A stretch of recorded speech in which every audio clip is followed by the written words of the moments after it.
Afin d'entamer cette nouvelle série de prédications très courte, aujourd'hui le prophète Abdias, du verset 1 jusqu'au verset 15. Néanmoins, je vais lire jusqu'au verset 21, car c'est tous les livres. Voilà. Le thème de cette série de prédications, elle est très simple. Le mal ne prévaudra jamais. Prophète Abdias, ainsi parle le Seigneur l'Éternel sur Édom. Nous avons appris une nouvelle de la part de l'Éternel, et un messager a été envoyé parmi les nations. Levez-vous, marchons contre Édom pour lui faire la guerre. Voici, je te rendrai petit parmi les nations. Tu seras objet des plus grands mépris. L'orgueil de ton cœur t'a égaré. Toi qui habites le creux des rochers, qui t'assieds sur les hauteurs, et qui dis en toi-même, qui me précipitera jusqu'à terre? Quand tu placerais ton nid aussi haut que celui de l'aigle, quand tu le placerais parmi les étoiles, je t'en précipiterai, dit l'Éternel. Si des voleurs, des pillards viennent de nuit chez toi, comme te voilà dévasté, mais enlèvent-ils plus qu'ils ne peuvent? Si des vendangeurs viennent chez toi, ne laissent-ils rien à grappiller?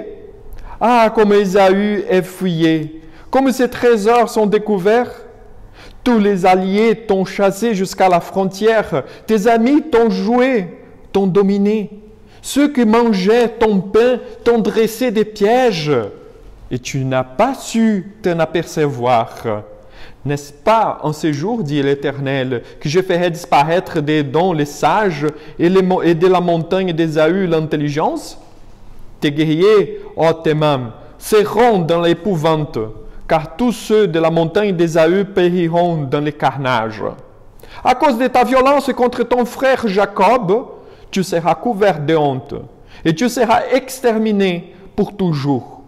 Les jours où tu te tenais en face de lui, les jours où des étrangers émenaient captive son armée, où des étrangers entraient dans ses portes, et jetaient les sorts sur Jérusalem. Toi aussi, tu étais comme l'un d'eux. Ne répète pas ta vue du jour de ton frère, du jour de son malheur.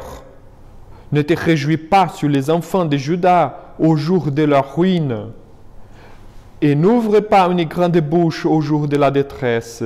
N'entre pas dans les portes de mon peuple au jour de sa ruine. Ne répète pas ta vue de son malheur au jour de sa ruine. Et ne porte pas la main sur ses richesses au jour de sa ruine. Ne tiens pas au carrefour pour exterminer ses fouillards. Et ne livre pas ses réchappés au jour de la détresse, car le jour de l'Éternel est proche pour toutes les nations. Il te sera fait comme tu as fait, et tes œuvres retomberont sur ta tête.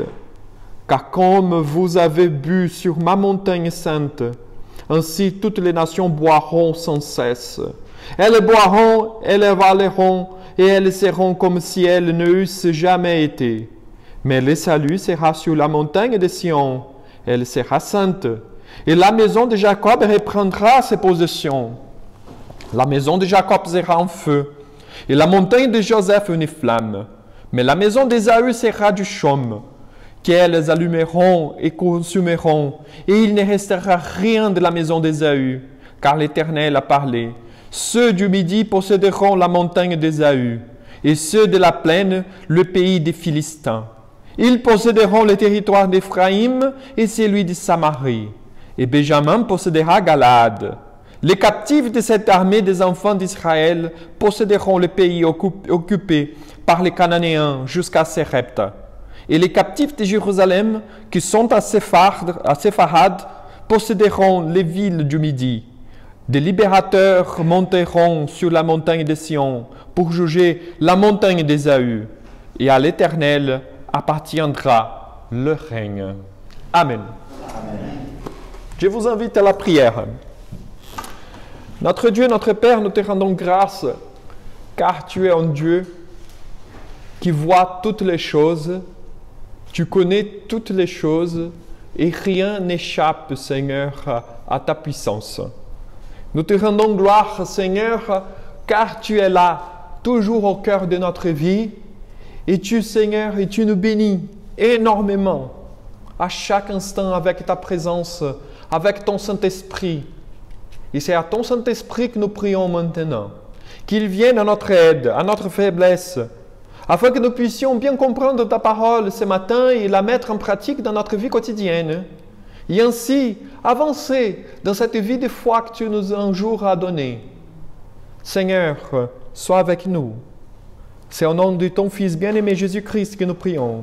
Amen. Amen. Ce matin, nous commençons une nouvelle série de prédications, et cette fois-ci bien courte, car le livre de ces prophètes n'a qu'un seul chapitre. Ainsi, pour être plus précis, nous aurons simplement 2 prédications dans ce livre. Je commence ce dimanche avec l'exposition des versets 1 jusqu'au verset 15, et le professeur Rodrigo de Souza, la semaine prochaine, il va accomplir cette prédication du verset 16 jusqu'au verset 21.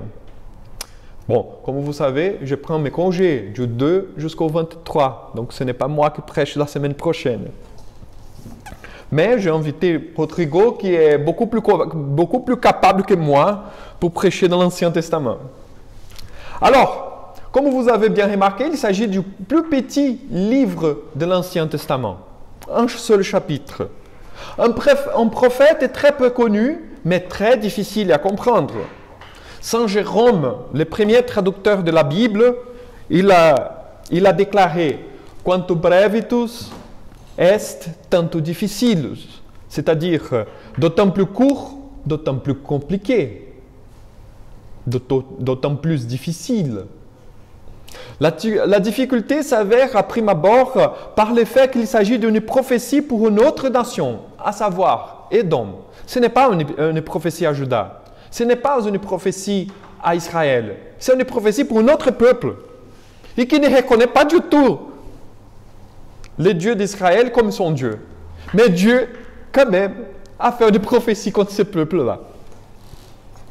Dans la Bible, Édom est connu comme la terre de Séir aussi.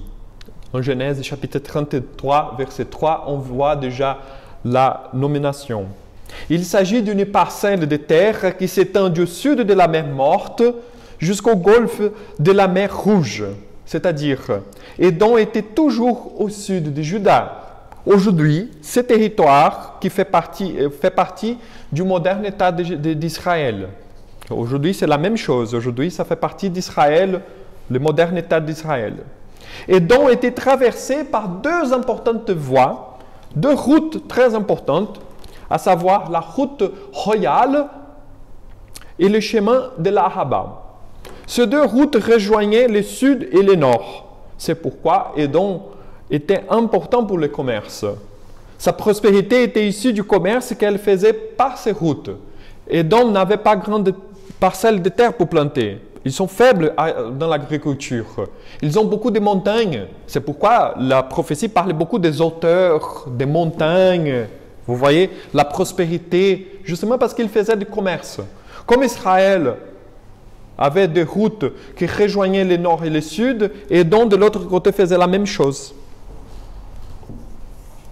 Alors, l'origine d'Édom est attribuée aux enfants, aux descendants d'Ésaü, les frères de Jacob, Israël, même si dans la région, il y avait déjà d'autres habitants. La relation entre les 2 nations, si nous avons pu regarder dans l'Ancien Testament, Édom et Israël, n'était pas toujours amicale.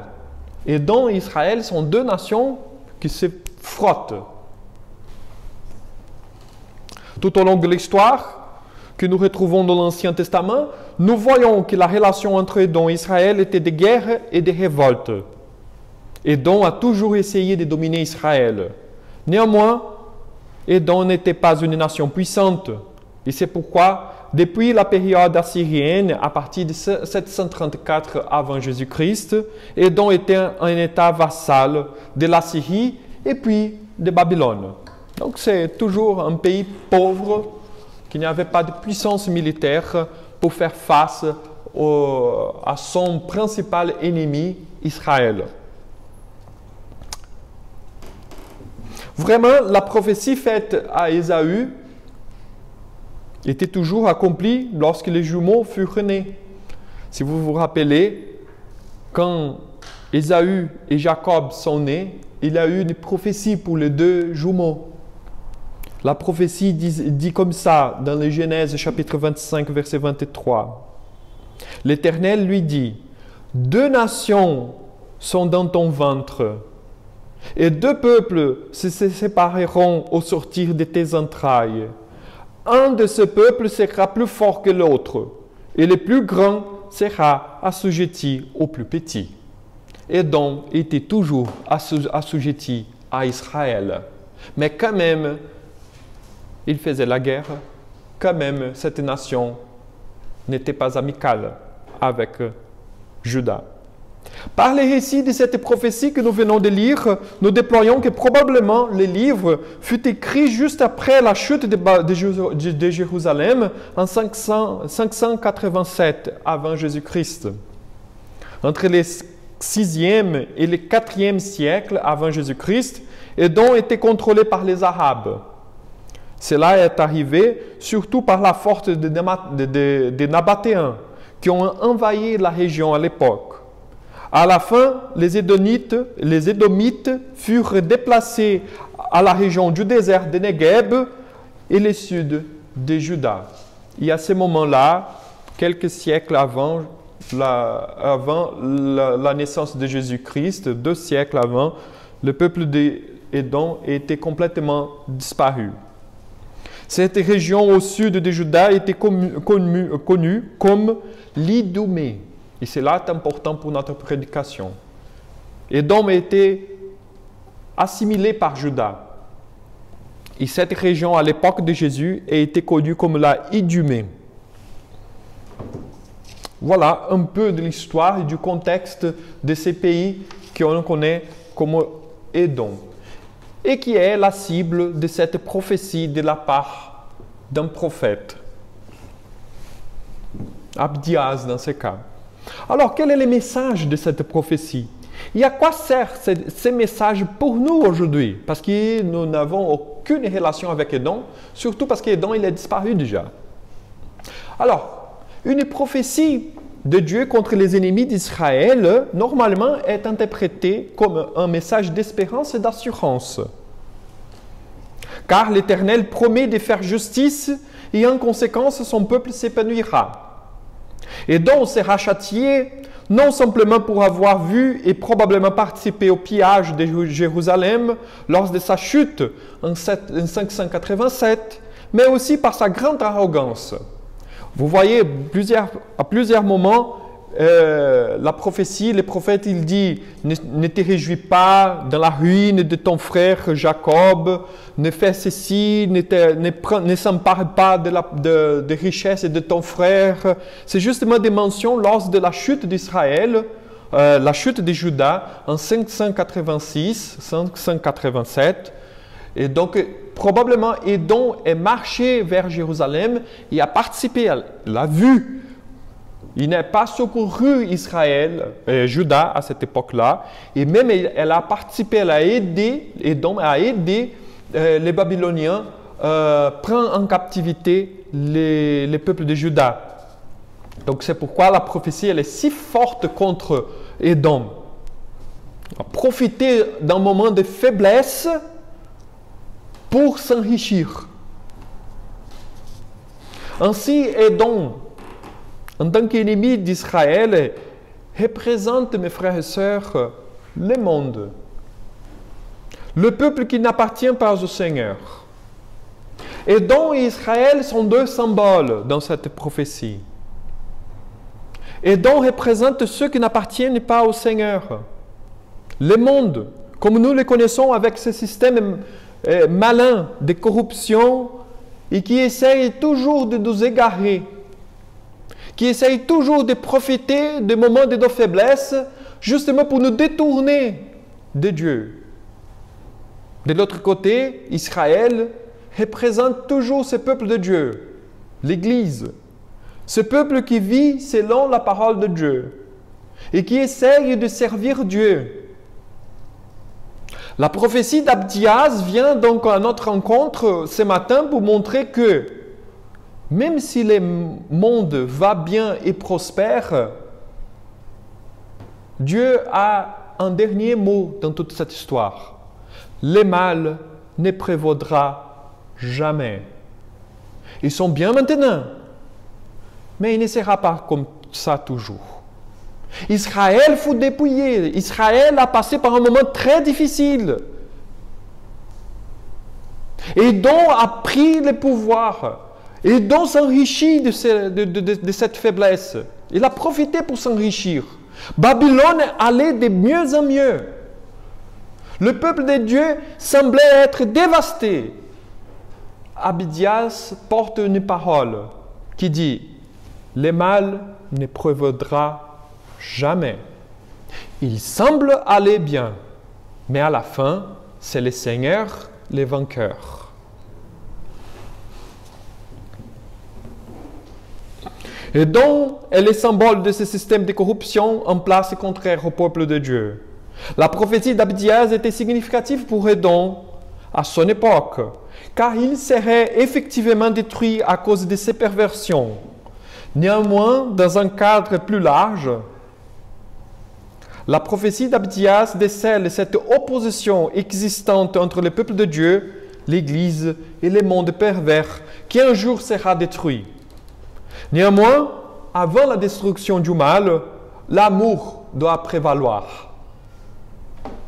La prévalence se montrerait par la conversion du mal en bien. Le châtiment divin n'est pas une action arbitraire, mais la conséquence logique des attitudes mauvaises. Et c'est pourquoi je voudrais vous inviter à voir 4 moments dans ce texte que nous venons de lire, du verset 1 jusqu'au verset 15. À savoir, du verset 1 jusqu'au verset 15, bien sûr. D'abord, l'orgueil précède la destruction, verset 1 jusqu'au verset 4. Deuxièmement, le châtiment d'Édom, du verset 5 jusqu'au verset 7. Troisièmement, les jours du jugement, verset 8 et le verset 9. Et finalement, les raisons pour être jugé, du verset 10 jusqu'au verset 15. Tout d'abord, l'orgueil précède la destruction. Le prophète a reçu une révélation du plan de Dieu, à savoir que la nation édomite serait dévastée complètement. Édom pensait qu'elle était une nation puissante et invincible, malgré le fait qu'elle n'avait pas une grande population et son armée était très petite. Le territoire d'Édom, comme je vous ai dit tout à l'heure, est plein de montagnes. Et il n'y avait pas de conditions pour pratiquer l'agriculture. Donc, il s'agissait d'une nation pauvre. C'est pourquoi les mentions concernant le creux des rochers, les hauteurs, etc. Ainsi, nous voyons la grandeur de l'orgueil de la nation d'Édom à tel point de se vanter de ses faiblesses. Ils pensent qu'ils sont bien parce qu'ils ont des montagnes. Mais justement, puisque vous avez des montagnes, c'est parce que vous êtes pauvres. L'orgueil de son cœur a attiré la colère divine, surtout par les mépris à Jérusalem qui venaient d'être ravagés par les Babyloniens. L'orgueil, mes frères et sœurs, donne l'impression d'être puissant et au-dessus de toutes les choses et de tout le monde. L'orgueil aveugle.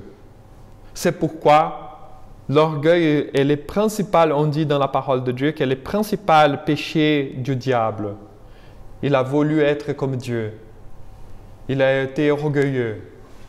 Et donc l'orgueil précède toujours la chute. Le prophète Abdias nous montre, mes frères et sœurs, que nous ne devons pas jamais nous aveugler par notre orgueil, mais toujours garder un cœur humble, qui reconnaît notre propre place. Même si nous sommes bien, nous devons toujours reconnaître qu'il y a quelqu'un au-dessus de nous. Il y a quelqu'un. Notre cœur, il ne peut pas s'enfler, comme Édom a été enflé. Parce que quand on est orgueilleux, comme le cas d'Édom, la chute, elle est prochaine, elle est prochain pas. L'orgueil aveugle donne un faux sentiment de sécurité, Car la vie n'est pas un lit de roses tout le temps, mes frères et sœurs.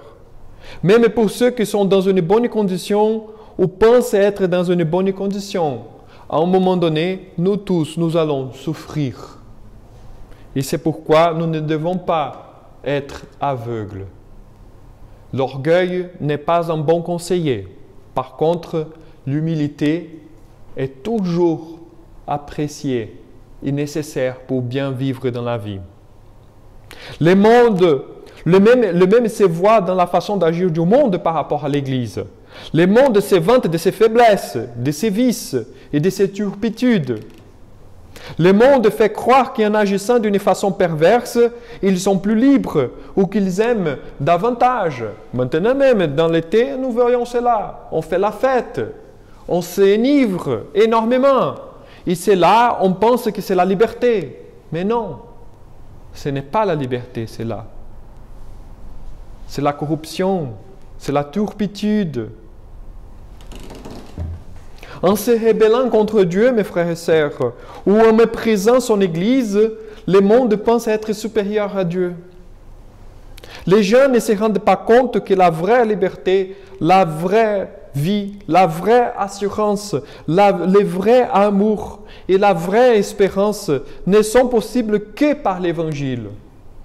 Car l'Évangile nous délivre de du plus grand ennemi, c'est-à-dire nous-mêmes. Cette conclusion nous conduit justement au deuxième moment de cette prédication, le châtiment des dons. Et là, on va dégager quelque chose de très important concernant la façon de Dieu agir avec cette nation et avec les gens aujourd'hui dans notre vie quotidienne. Du verset 5 à 7, les prophètes parlent du châtiment des dons. Et dons seraient châtiés. Mais non parce que Dieu est arbitraire. En effet, Édom récolte ce qu'il a moissonné. Il s'agit des conséquences naturelles de ses actions. Nous pouvons dégager du texte qu'il y a une justice divine qui se déploie dans la vie quotidienne. Et c'est ça que je voudrais vous attirer votre attention. Je vous appelle à voir cela. Parce que Dieu, il n'a pas besoin de nous châtier ou de châtier le monde d'une façon arbitraire en intervenant d'une façon ponctuelle et forte. Dieu n'a pas besoin de faire cela, mes frères et sœurs. Dieu peut châtier l'être humain et il châtie tout le temps avec d'une façon très subtile. Il laisse les gens dans leur péché. C'est le pire châtiment qui existe. C'est laisser les gens dans son propre péché, en pensant qu'ils sont bien. Ils pensent qu'ils sont bien, mais ils s'enfoncent encore plus dans le péché. Ainsi, ils s'égarent davantage. Après, le mal apporte ses propres ruines. C'est l'échec. Le mal va toujours échouer. On pense, si Dieu nous laisse dans notre propre péché, on pense qu'on est en train de monter, que nous sommes en train de voler. Oh là là, nous sommes bien maintenant. Mais le mal apporte toujours la ruine. C'est une règle que Dieu a établie dans cet univers. Dieu n'a pas besoin de « Ah, je vais châtier, je vais écraser ces gens parce qu'ils ne m'obéissent pas. » Dieu n'a pas besoin de faire cela. Simplement laisse. La personne elle-même va se détruire. Car c'est le constat, c'est la conclusion naturelle du mal. C'est comme la boisson, c'est comme boire de l'alcool. Si vous buvez d'une façon bonne, agréable, vous allez voir que l'alcool, il est bien, il fait du bien, il donne la dégresse dans le cœur, on est bien, on est tranquille. Mais lorsque vous commencez à boire beaucoup plus, après vous êtes enivré. Une fois enivré, ça vient la mal à la tête, on commence à vomir, on commence à faire du mal. Vous voyez, c'est la conséquence naturelle. Ce n'est pas naturel. Après, on se rend triste et après, on veut boire encore davantage pour que cette tristesse se dissipe. Vous voyez, c'est le mal. C'est comme ça. C'est toujours comme ça. Donc, si on fait du mal, comme je vous ai dit tout à l'heure dans le catéchisme, Si on fait du mal, il y a un Dieu là-dessus. Il voit tout. Ça va revenir pour nous. Si on fait du bien, par contre, ça va revenir aussi. C'est la logique. Dieu n'a pas besoin d'intervenir directement lui-même, apparaître et faire quelque chose. C'est simplement laisser la chose courir. C'est pourquoi notre monde il est en train de se détruire. C'est pourquoi on dit que notre société occidentale, notre société française, elle commence à ruir. Mais justement, c'est la conséquence d'avoir abandonné Dieu. C'est la conséquence d'avoir abandonné les principes. C'est la conséquence de commencer à appeler les mal bien et les bien les mal. C'est la conséquence de commencer à être trop flexible avec certaines choses. C'est naturel. Ça vient avec. Et ça va se détruire. C'est la décadence. C'est toujours comme ça. C'est pourquoi les prophètes déclarent: si des voleurs, des pillards viennent de nuit chez toi, comme te voilà dévasté, mais enlèvent-ils plus qu'ils ne peuvent? Si des vendangeurs viennent chez toi, ne laissent-ils rien à grappiller? Ah, comme Ésaü est fouillé, comme ses trésors sont découverts. Mes frères, mes sœurs, les voleurs ne volent que ce qu'ils parviennent à emporter. Les vendangeurs ne parviennent pas à récolter toutes les vignes lors d'une récolte. Mais dans les cas des dons, tout sera enlevé. C'est ça la conséquence du mal. On perd tout, absolument tout. Si on vit une vie d'une façon mauvaise, en prenant des décisions qui ne sont pas la bonne, après, ce n'est pas au hasard si on est dans la fossée. C'est comme ça que ça fonctionne. Malheureusement, c'est là la règle. Et on ne change pas cette règle. Peut-être on est bien aujourd'hui, mais demain, qui peut nous assurer? Vivre une vie qui n'est pas selon la volonté de Dieu, tôt ou tard attire des conséquences terribles. Tôt ou tard. C'est comme la santé, mes frères et sœurs. Si on mange que des bêtises tout au long de notre vie, peut-être aujourd'hui nos examens sont bien. Le bilan sanguin, il est parfait. Aujourd'hui, mais je mange n'importe quoi et mon bilan sanguin, il est parfait. Aujourd'hui et demain. Tôt ou tard, les comptes arrivent. Tôt ou tard, les corps demandent. Vous voyez? Et la parole des dons, la parole du prophète Abdias à Édom est justement dans ce sens. Ne se trompe pas par votre orgueil. Au contraire, on va agir avec justice dès maintenant.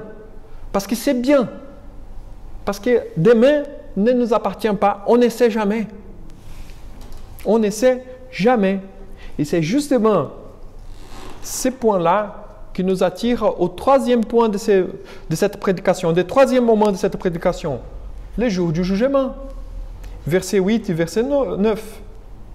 Vivre selon le mal, les vices et la turpitude montrent déjà les jugements de la part de Dieu, à savoir la perte de la sagesse pour bien vivre. Le manque de sagesse a fait la nation perdre sa capacité de faire de bons choix. Ainsi, la nation se vautre davantage dans le mal.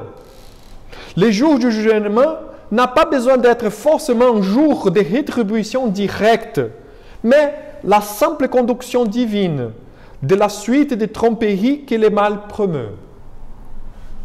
Le mal amène toujours à la déraison en entraînant plus de mal dans un cercle vicieux qui va aboutir dans les grands jours du jugement dernier.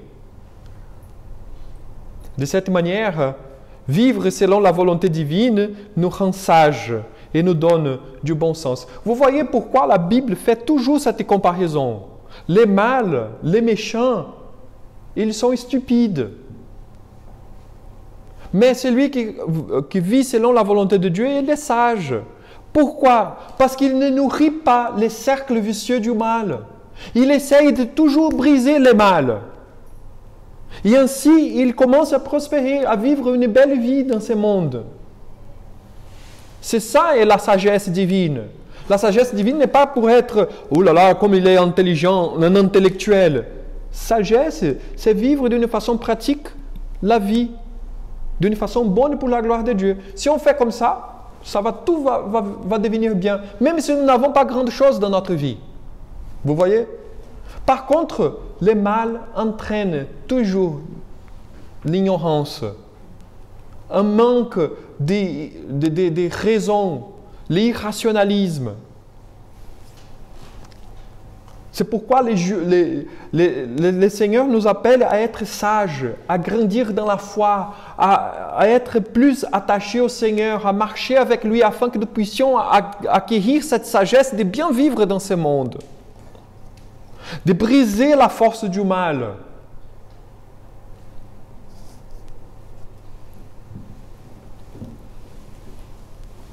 Car l'aboutissement du mal, c'est le jour du jugement dernier.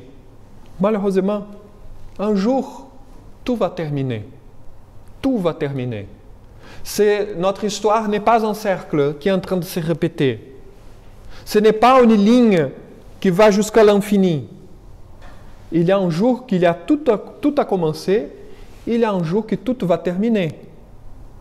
Et c'est à ces jours-là que nous vivons, à la lumière de ces jours-là. Comment on va se présenter? Le prophète Abdias est en train de déclarer, ou mieux, en train d'anticiper les cas des dons. Il n'y a pas de futur pour toi. Il n'y a pas. Pourquoi? Parce que tu es mal. Et puisque tu es mal, tu te rends ignorant. Tu perds la sagesse. C'est pourquoi je dis, le diable n'est pas... il est astucieux, mais il n'est pas intelligent. Il est quelqu'un avec beaucoup de problèmes dans sa tête. Parce qu'il est mal. Il ne pense que des choses mauvaises et d'une façon mauvaise.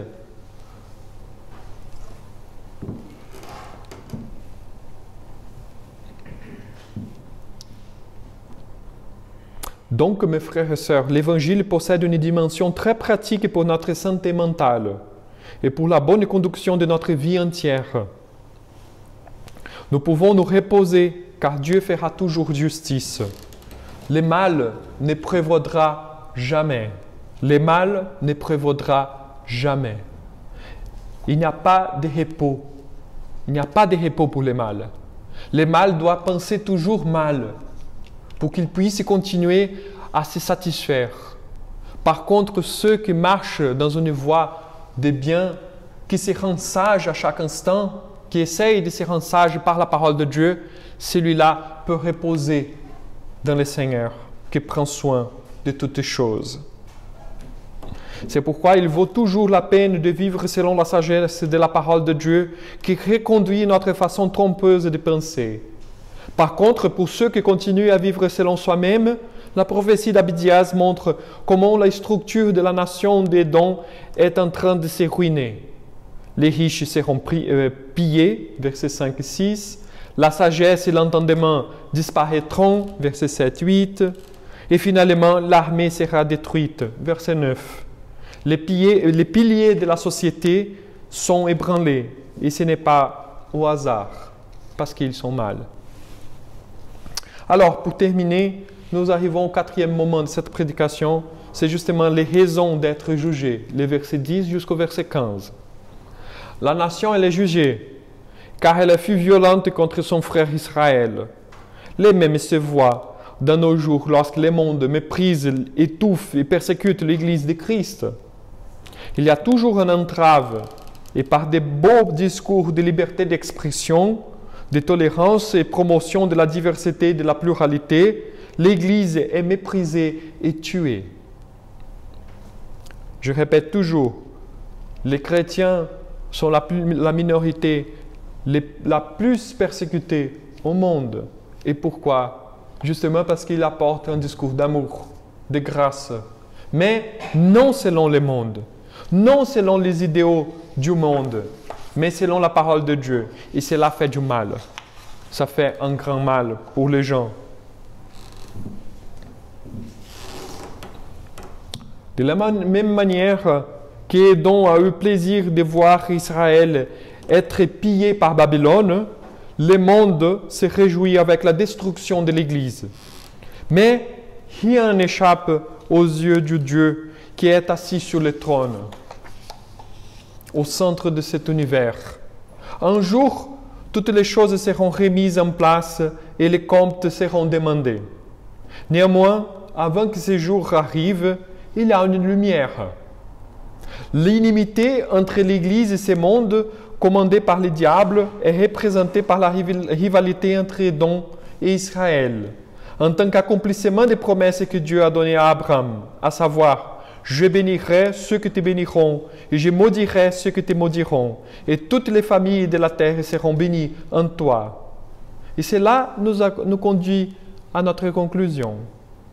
Parce que Dieu ne veut pas payer Édom par le mal simplement. Dieu ne veut pas rétribuer le monde par le mal simplement. Mais il va faire quelque chose de plus grave encore. En guise de conclusion, je voudrais vous dire, Abraham a reçu la promesse qu'à travers lui, toutes les familles de la terre seront bénies. Et elles le sont par le fait que Jésus-Christ est né pour sauver son peuple, à savoir l'Église. Jésus est le fils d'Abraham qui est venu pour bénir toutes les nations de la terre. Néanmoins, lorsque Jésus est né, la rivalité entre Édom et Israël s'est montrée effectivement. Hérode le Grand a demandé que tous les enfants de moins de 2 ans soient morts afin de tuer Jésus. Or, Hérode était un Iduméen. Il était descendant d'Édom. Hérode représente la rivalité entre le monde et l'Église qui enfante le Messie. Hérode, Iduméen, un descendant d'Édom, était là pour tuer Jésus-Christ. Mais le mal ne prévaudra jamais. Il n'est pas prévalu. Jésus-Christ a été épargné. Dieu, d'une façon miraculeuse, a gardé le Messie pour nous sauver.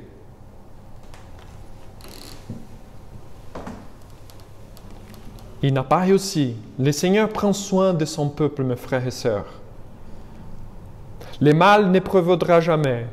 Le Seigneur a protégé Jésus.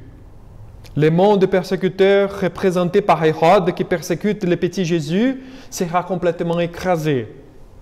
Aujourd'hui, il peut sembler prospérer, le monde. Mais il y aura un jour pour la remise des comptes. Le plan divin ne peut pas être frustré. Dieu a fait une promesse à Abraham et cette promesse vaut jusqu'à aujourd'hui.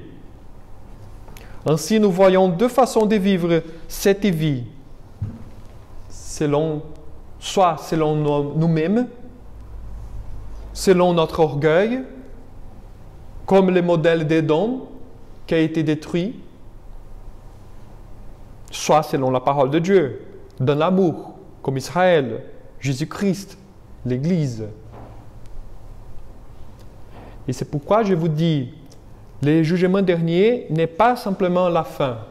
Avant, il y a quelque chose que Dieu fait, conquérir le mal par l'amour. Et c'est pourquoi Jésus-Christ, il est né, il était persécuté, mais il est resté vivant jusqu'au jour de sa mort, comme Dieu a planifié, afin que par sa mort et par sa résurrection, il commence à conquérir le mal. Tous ceux qui étaient contraires à lui commencent à devenir maintenant ses amis. C'est pourquoi nous avons aujourd'hui 2 façons de vivre dans cette vie. Le modèle d'Édom, comme je viens de vous présenter, ou le modèle de Jésus-Christ, un modèle selon la volonté divine. Pour exemplifier et terminer cette prédication, j'aimerais bien lire un extrait du livre de Saint Augustin, La Cité de Dieu, qui dit « 2 amours ont donc fait 2 cités. L'amour de soi jusqu'au mépris de Dieu, la cité des hommes, la cité terrestre. L'amour de Dieu jusqu'au mépris de soi, la cité céleste. L'une se glorifie en elle-même, l'autre dans le Seigneur. L'une demande sa gloire aux hommes. Pour l'autre, Dieu témoin de sa conscience et sa plus grande gloire. L'une dans sa gloire dresse la tête. L'autre dit à son Dieu, « Tu es ma gloire et tu élèves ma tête. » Mais toi, ô Éternel, tu es mon bouclier, tu es ma gloire et tu relèves ma tête. L'une dans ses chefs ou dans les nations qu'elle subjugue est dominée par la passion de dominer. Dans l'autre, on se rend mutuellement service par charité. Les chefs en dirigeant, les sujets en obéissant. L'une, en ses maîtres, aime sa force. L'autre dit à son Dieu, « Je t'aimerai, Seigneur, toi, ma force. » Je vous invite à la prière.